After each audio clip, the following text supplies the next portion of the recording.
Hey everybody! Today we're going to talk a little bit about working clays. What we're going to be showing you today is the clay totem, and the technique that you need to know for this to work is called slip and score. So first things off, whenever we say clay totem, it is a small sacrifice to the kiln gods to help you figure out whether or not you're attaching things correctly.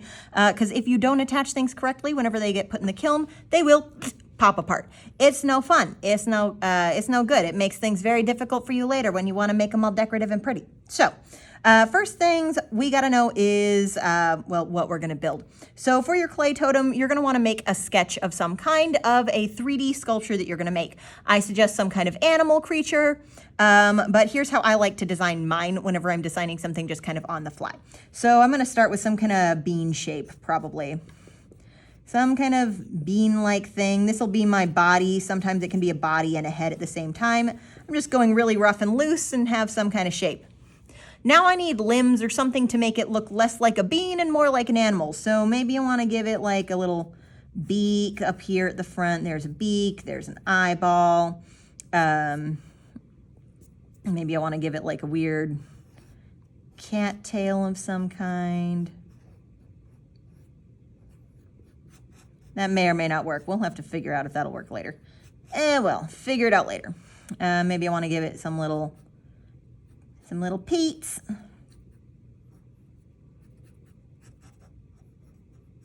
So some little arms that are going to stick on there. Maybe I want to give it it's like a weird cat bird. Yeah, sure, that's what's come out. Cat bird. So I have several pieces that need to attach. I have my main body, which is the first little bean that I drew, and then I have a tail, a beak, an eye, 2 front legs, and probably 2 back legs that need attaching. So roughly 6 or 7 pieces that need attaching. All right, so now you could think that you would just build this out of clay. You just shape it, mold it, do all the things, and then stick it on together, and it's just like smoosh it, and it's going to be great. But no, if I do not attach these pieces using the method called slip and score, then all of these in the kiln will fall apart, and I will have instead 7 pieces later. I will have a bean, 2 little round eyeball eyes, a beak, a round wiggly worm, and several disembodied legs. They'll just pop apart. It doesn't work. So slip and score. There are 2 parts. There's the slip, which is watery clay. Essentially, it's clay that's been thinned down to something more like cake batter or pancake batter, and you use it like clay glue. You also have scoring. Scoring is scratching the surface.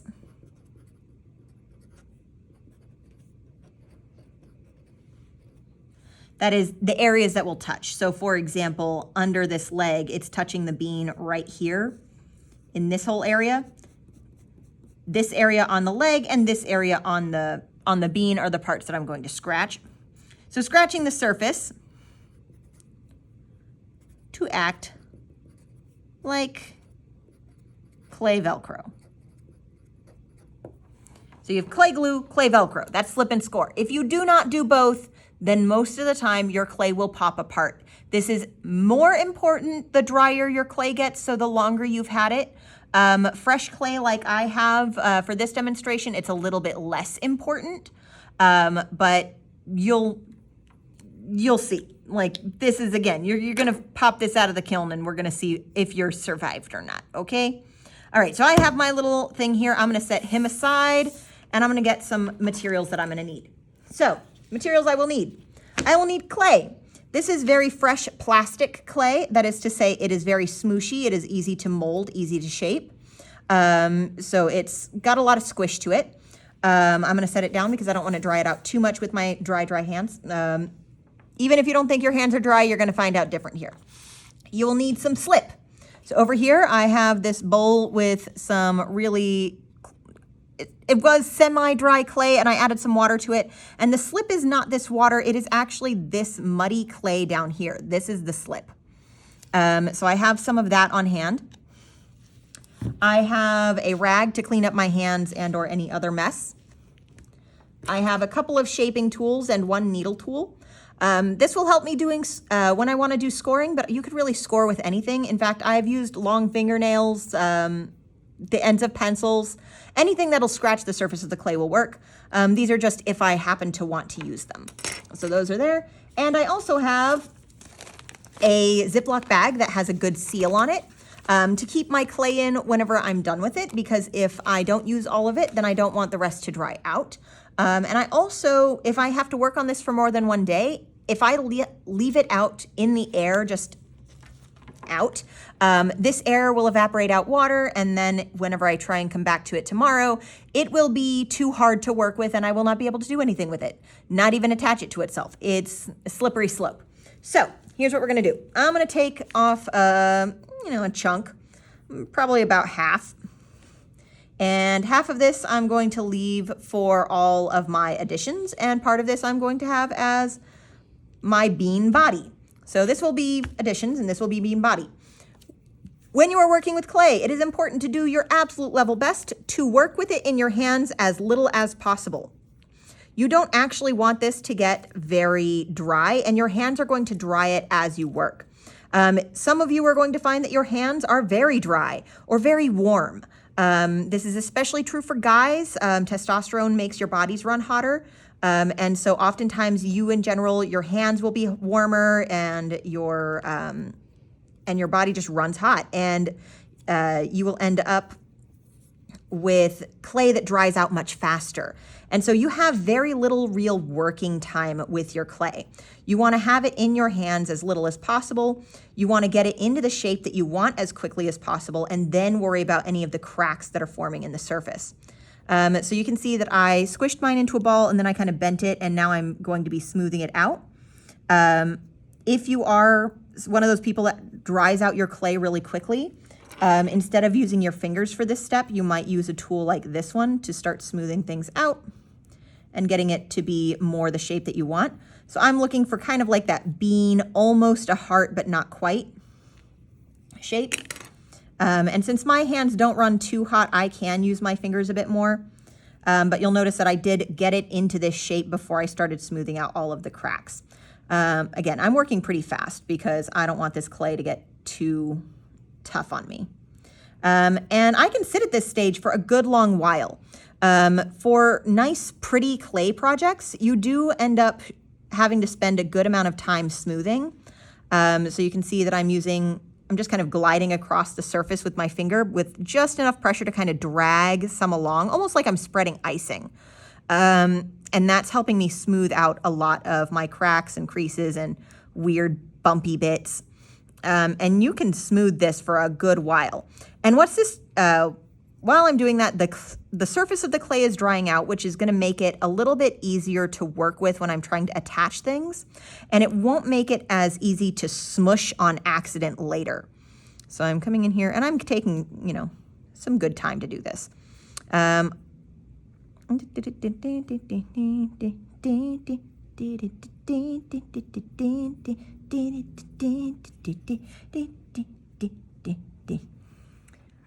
All right, so I have shaped most of my pieces exactly the same way that I shaped my my body bean.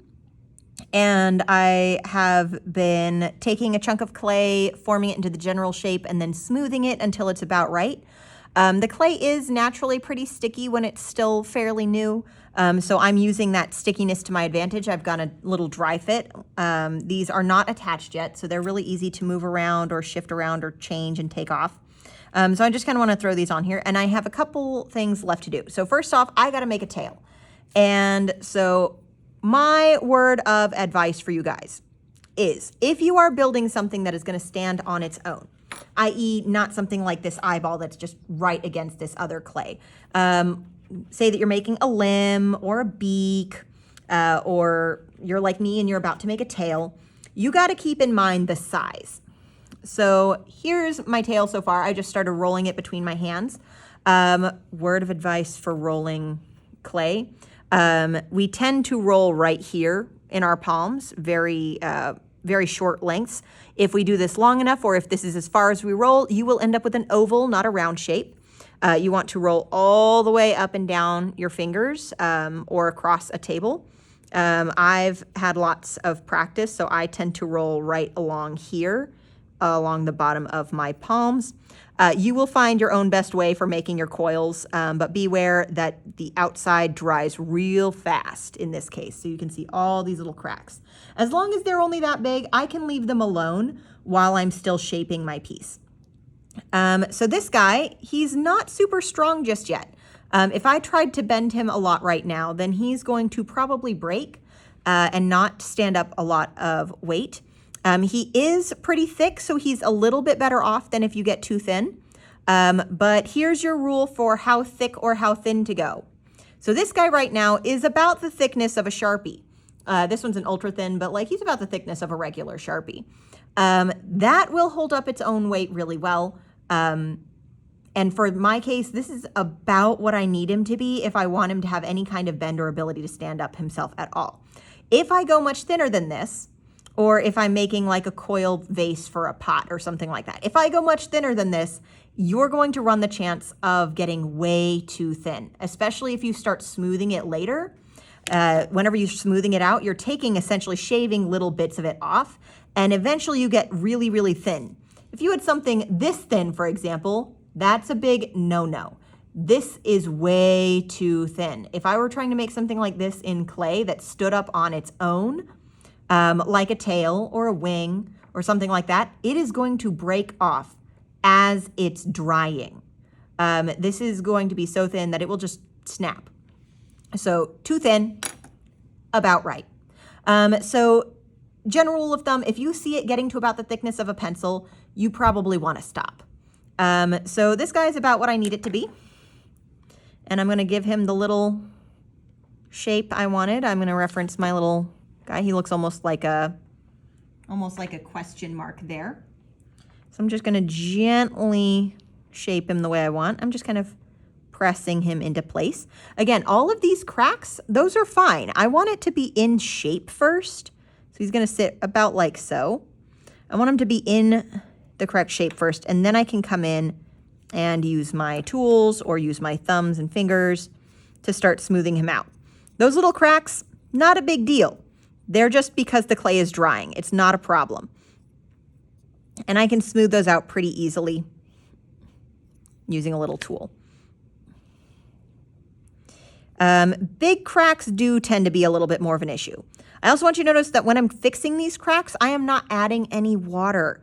The water will make the clay swell, and then it will appear like the cracks have been fixed, but they haven't. They're just under the water. And then when the water dries out, which, you know, that's what it needs to be before it can be put in the kiln, they will just reappear, and sometimes worse. So here I am. I got this going. That's about right. Now here's another word of advice. Once I try and attach him on,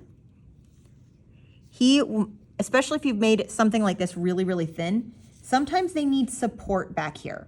Like I don't really want to leave this alone. It's going to start falling backwards and backwards and backwards just because of gravity until he falls off.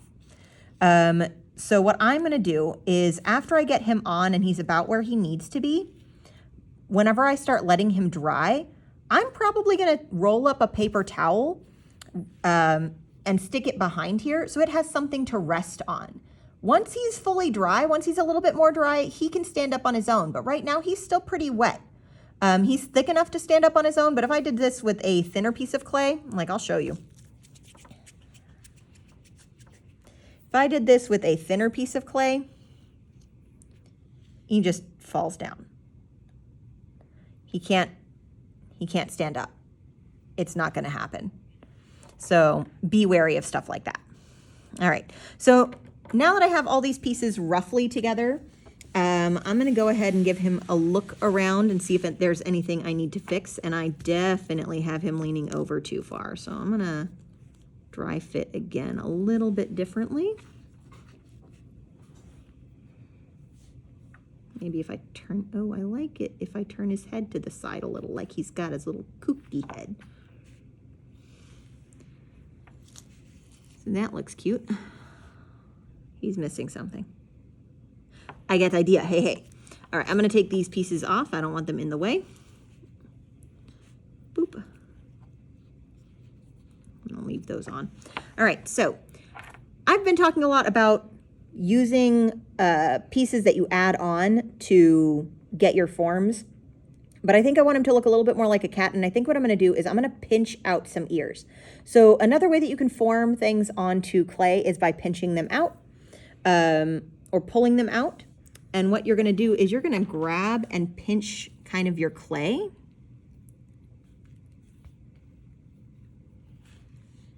And I think I'm also going to use the end of a pen here to kind of get a little bit going. And I'm going to make myself some little cat ears. Now these, because they are attached, you can see that they're really thin still, but they are attached to the main body of my clay, like pretty securely. So I don't need to worry about them as much as something like a tail.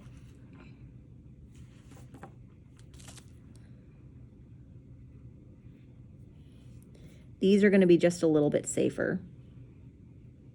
But I do want to be careful because if I pinch out a really thin spot, it does want to break on me a little bit more easily.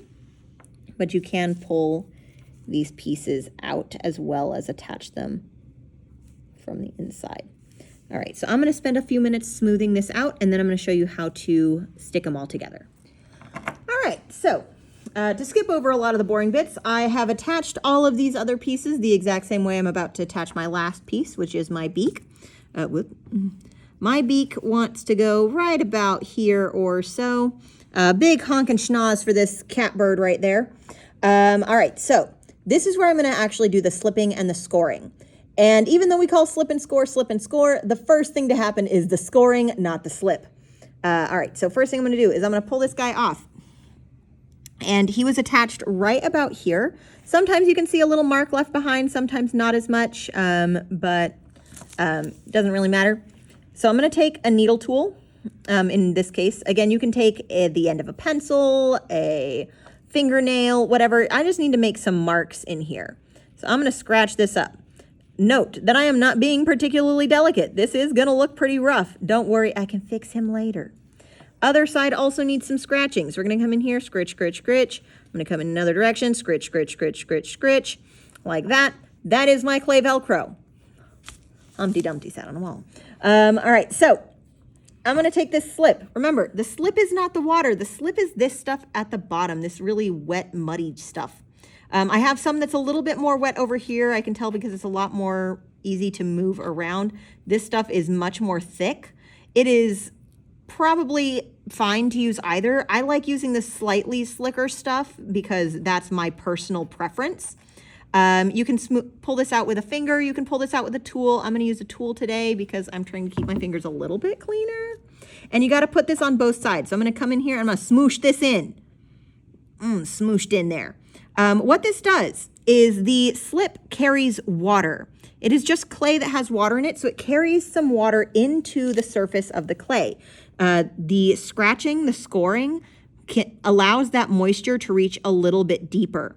The reason this is important is because the water in the clay is evaporating out.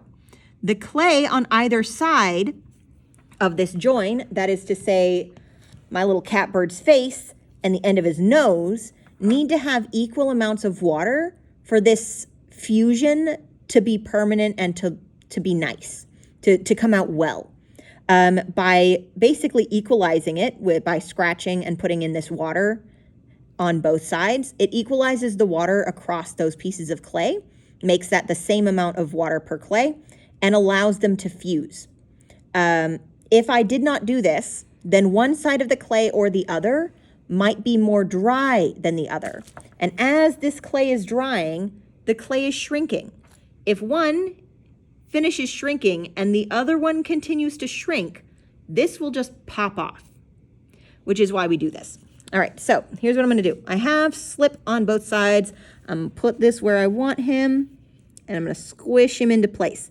Having that slip come out the side is a good thing. That means that I have good connection.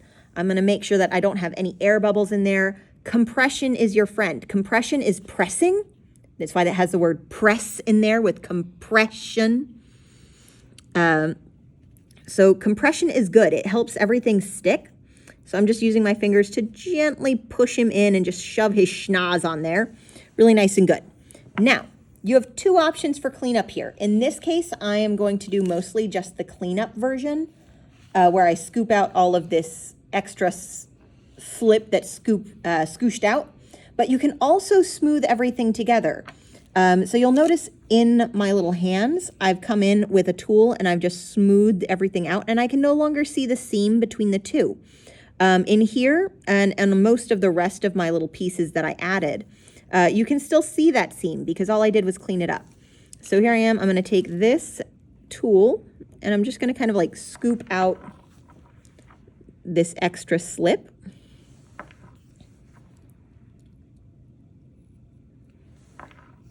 So that it's not there. I don't want it to be.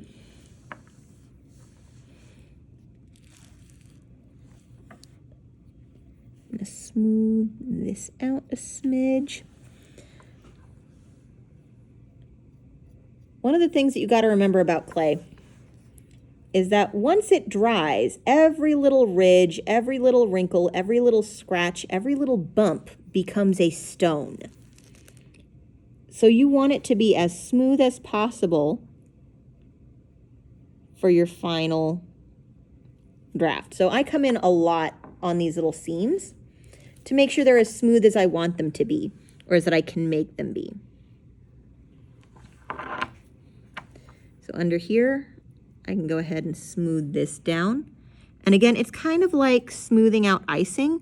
I'm pressing in just enough to drag the surface of part of this clay down with me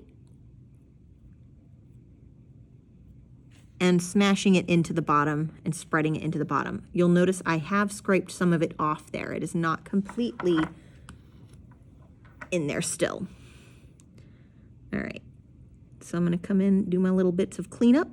One of the ways that you can also clean up is by using a very slightly damp paintbrush and using that to swipe off some of your excess. Be careful if it's too wet, it can add more excess on by turning the surface into excess. But sometimes that's done a little bit more neatly later on. So this guy will sit and dry. As he gets drier, he will get a little bit easier to smooth out without messing up.